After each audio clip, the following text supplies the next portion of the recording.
पूर्व मंत्री डॉक्टर रोहिता शर्मा नारायणपुर एसडीएम कार्यालय के सामने धरने पर बैठ गए।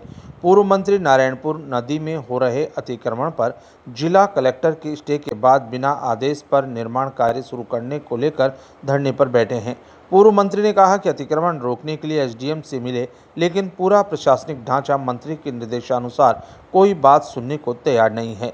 नारायणपुर में 40 से 50 करोड़ रुपए की नदी की जमीन पर अवैध रूप से निर्माण हो रहा है।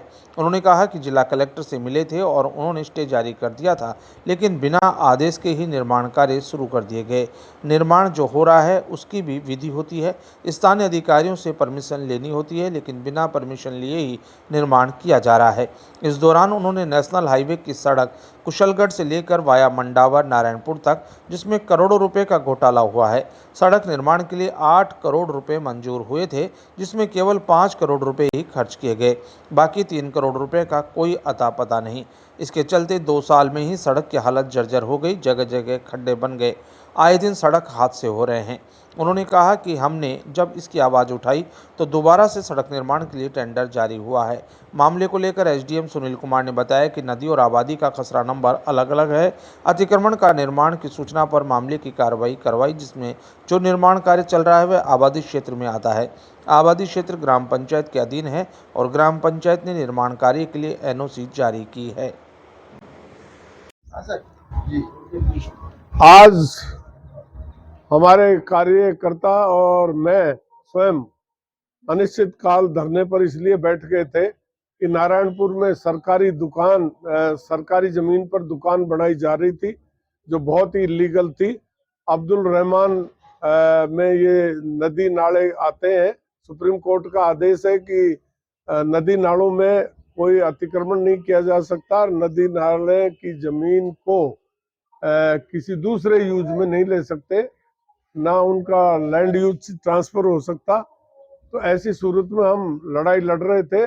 गांव को ठेंगा दिखाकर कुछ शरारती तत्वों ने लठ के दम पर जमीन किसी ब्राह्मण परिवार को दी थी और ब्राह्मण परिवार से जबरदस्ती एग्रीमेंट करके और लठ वालों ने इस पर कब्जा करने की सोची। सरपंच इसमें पूर्णतः लिप्त है और हमने अनिश्चित काल धरना दिया था। धरना इस बात का भी था कि ये सड़क निर्माण में जो डिले हो रहा है, टेंडर होने के बावजूद बानसूर की सड़कें जर्जर है। ये अपने अलवर वाला रोड पूरा टूटा हुआ, चांदपुरी का रोड कि अभी नया बनाया इन्होंने और उसमें इतने पैसे खा गए, सारे खा गए, और वो सड़क बनी नहीं जिससे पहले टूट गई। बाईपास कई दिन से जर्जर हो रहा है, कोई सुनाई नहीं हो रही, जबकि भारत सरकार ने पैसे मंजूर किए हुए हैं।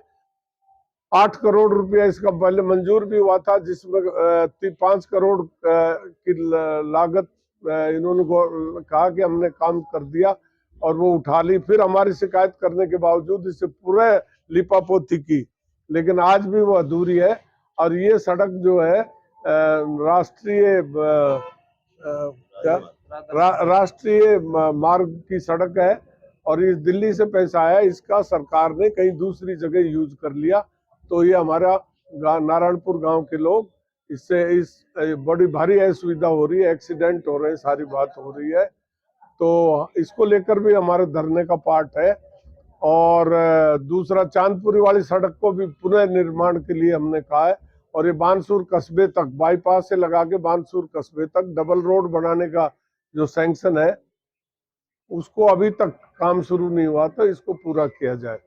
धरना किस लिए, कैसे समाप्त किया जाए? धरना एसडीएम साहब ने हमारी बात सुनी है।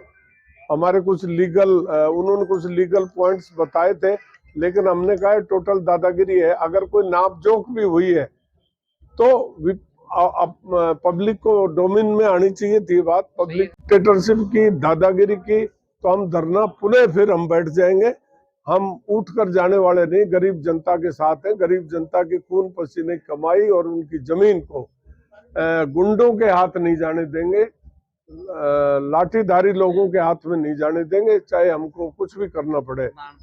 नारायणपुर बंद भी जब कराएंगे जब हमारे काबू से बाहर बात हो जाएगी। अभी हमारे काबू में है, हम लड़ाई लड़ेंगे। उच्च अधिकारियों से बात की, आज मैंने चीफ सेक्रेटरी से भी 2 बार बात की, जिलाधीश से भी मैंने बात की, एसडीएम से भी बात की है।